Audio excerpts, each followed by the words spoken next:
Hello students, I am back with another video, and the next topic that we are going to discuss today after charge, electric current and potential is Ohm's law.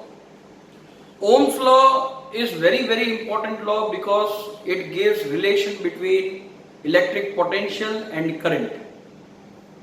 Current जिसकी formula थी I is equal to Q by T, potential जिसकी formula थी V is equal to W by Q, इन दोनों quantities को connect करती हुई एक ऐसा लॉ जो ओम्स लॉ से हमें पता चलता है। और ओम्स लॉ बहुत ही इंपॉर्टेंस रखता है जब हम करंट इलेक्ट्रिसिटी के बारे में बात करते हैं। तो ओम्स लॉ क्या है और इससे क्या रिलेशन बनता है, आज हम उसके बारे में डिस्कस करेंगे। देखते हैं क्या होता है ओम्स लॉ। ओम्स लॉ ये कहता है, जैसे कि उसका स्टेटमेंट है, at constant temperature the current flowing through a conductor depends on potential difference across the ends of the conductor. मतलब कि एक कंडक्टर में से कितना करंट फ्लो होगा ये डिपेंड करता है कि उसके दोनों एंड्स के बीच में कितना पोटेंशियल डिफरेंस कनेक्टेड है। अगर आप पोटेंशियल डिफरेंस बढ़ाएंगे तो करंट भी आपको बढ़ के मिलेगा। रिलेशन यहां पे दिया गया है कि दोनों डायरेक्टली प्रोपोर्शनल है। डायरेक्टली प्रोपोर्शनल मतलब एक की वैल्यू बढ़ती है तो दूसरे की भी वैल्यू बढ़ती है लीनियरली, और यहां पे लीनियर रिलेशन है। Mathematically V is directly proportional to I and V is equal to IR। क्योंकि एक प्रोपोर्शनलिटी की साइन हमें रिमूव करनी पड़ती है, इसलिए इज इक्वल टू की साइन को हमें इंट्रोड्यूस करना पड़ता है। ये करने के लिए एक कांस्टेंट आपको ऐड करना पड़ता है, एक मल्टीप्लाई करना पड़ता है एक कांस्टेंट, और वो कांस्टेंट है R, जिसे हम कहते हैं रेजिस्टेंस। इसलिए मैंने यहां लिखा here R is constant of proportionality and is called resistance of the conductor। अब हम बात करेंगे रेजिस्टेंस की।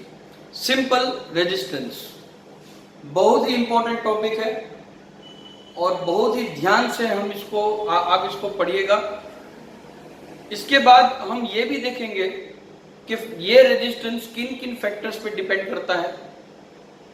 फिर इस चैप्टर में आगे ये भी आएगा कि सीरीज और पैरेलल कॉम्बिनेशन से रेजिस्टर्स को लगाने से क्या चेंज आता है सर्किट्स में, उसके डेरिवेशंस और बहुत कुछ। तो मैं पॉज करता हूं और हम रेजिस्टेंस की तरफ बढ़ते हैं। हेलो स्टूडेंट्स, ये है हमारा नेक्स्ट टॉपिक जो है रेजिस्टेंस। आपकी बुक में इसे अलग से नहीं दिया गया, ओम्स लॉ के साथ ही इसे ले लिया, लेकिन मैं इसे अलग से पढ़ाता हूँ क्योंकि बहुत ही इंपॉर्टेंट टॉपिक है रेजिस्टेंस। सो पहले इसकी डेफिनेशन देख लेते हैं। Resistance is defined as the amount of obstruction offered by a conductor to the flow of charges through it. अब कोई चीज चार्ज को रोकेगा क्यों फ्लो होने से, ठीक है। इसे ऐसे समझते हैं कि जब आप अपने घर से स्कूल की तरफ निकलते हैं तो क्या आपको पूरा क्लीन रोड मिलता है, कहीं कोई ट्रैफिक नहीं होता, कुछ नहीं होता, आप ऐसे ही चले जाते हैं जो स्पीड चाहे वो? नहीं, ट्रैफिक मिलता है, कहीं पे मोड़ आता है, कहीं पे टर्न आता है, कहीं पे आपको स्पीड ब्रेकर आता है, कहीं पे क्लीन रोड मिलने से आप स्पीड में भी चलते हैं। उसी तरह से चार्जेस के फ्लो के साथ भी यही होता है। चार्जेस कंडक्टर के अंदर फ्लो होते हैं और जब वो कंडक्टर के अंदर फ्लो होते हैं तो दूसरी इंप्यूरिटी के एटम्स या उसी कंडक्टर के दूसरे एटम्स के साथ वो कोलाइड करते हैं, और इसी कोलिजन की वजह से उनका जो फ्लो है वो स्मूथ नहीं हो पाता, और वो जो कंडक्टर है वो कुछ ना कुछ रेजिस्टेंस प्रोवाइड करता है उसके फ्लो के लिए, और ये नेचुरल है। इसीलिए कोई भी चीज में रेजिस्टेंस ना हो ऐसा नहीं हो सकता, सिवाय के सुपर कंडक्टर्स और वो सब आइडल चीजें। तो रेजिस्टेंस ना हो ऐसा नहीं हो सकता। आप बल्ब की बात कीजिए, वायर की बात कीजिए, कॉपर ले लीजिए, गोल्ड ले लीजिए, सिल्वर ले लीजिए, कुछ ना कुछ रेजिस्टेंस वो वायर प्रोवाइड करेगा ही करेगा। ठीक है, तो रेजिस्टेंस ये है कि जब चार्ज कंडक्टर में से फ्लो होते हैं तो उस मटेरियल जिससे वो कंडक्टर बना है उसके पार्टिकल्स उसको उन चार्जेस को फ्लो होने से अपोज करते हैं। इंप्योरिटीज के प्रेजेंस की वजह से या कोलिजन की वजह से, बहुत सारे रीजन है, और इसीलिए कहा जाता है कि वो एक ऑब्स्ट्रक्शन प्रोवाइड कर रहे हैं और रेजिस्टेंस प्रोवाइड कर रहे हैं। रेजिस्टेंस को अगर हम मैथमेटिकली डिनोट करें तो ओम्स लॉ से हमें मिल जाएगा V = IR था, तो R = V/I। SI unit resistance की ओम होती है, जिसका सिंबल कुछ इस तरह से होगा। 1 ओम = 1 वोल्ट/1 एम्पियर, इसी फॉर्मूला से मिल जाएगा आपको। पोटेंशियल की SI यूनिट वोल्ट होती है और करंट की एम्पियर होती है, तो 1 वोल्ट/1 एम्पियर, और 1 ओम = 1 वोल्ट/एम्पियर। हमने इलेक्ट्रिक करंट पढ़ा, हमने इलेक्ट्रिक पोटेंशियल भी पढ़ा, और उसमें मैंने आप लोगों को SI यूनिट भी लिखवाई। करंट की SI यूनिट एम्पियर, पोटेंशियल की SI यूनिट, इलेक्ट्रिक पोटेंशियल की SI यूनिट वोल्ट। लेकिन हमने उसमें वोल्ट और एम्पियर की SI यूनिट की डिफाइन नहीं लिखी, उन SI यूनिट्स की डिफाइन नहीं लिखी थी, जो कि बहुत ही इंपॉर्टेंट है, पूछा जाता है आपके इन टेक्स्ट में। फर्स्ट इन टेक्स्ट में आपको 1 एम्पियर की डिफाइन पूछी भी गई है, दूसरे इन टेक्स्ट में 1 वोल्ट की भी डिफाइन पूछी गई है इनडायरेक्टली, वो हम डिस्कस करेंगे।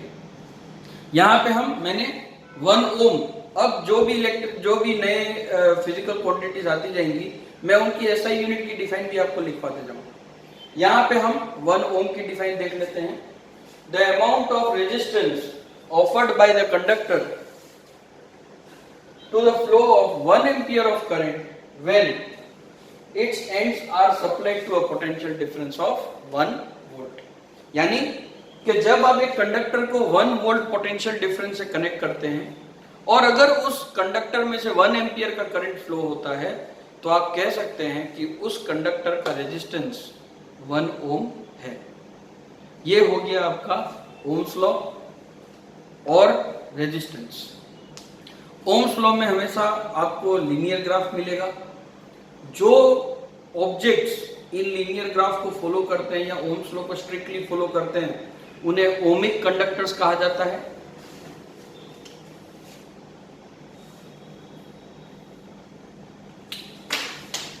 ओमिक कंडक्टर्स ये वो होते हैं जो दे ओबेज ओम्स लॉ, और एक होते हैं नॉन ओमिक कंडक्टर्स,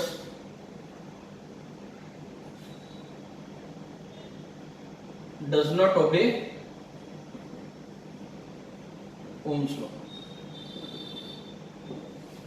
यानी कि V और I डायरेक्टली प्रोपोर्शनल नहीं होता, जिसमें उन्हें नॉन ओमिक कंडक्टर्स कहा जाता है। अब आप बोलोगे सर ऐसा किस में होता है? जब आप 12th स्टैंडर्ड में पढ़ेंगे तब आपको ये नॉन ओमिक कंडक्टर्स आएंगे, डायोड, ट्रायोड्स, वो सब होते हैं, बहुत सारे पीएन जंक्शन होता है, वो सब आता है।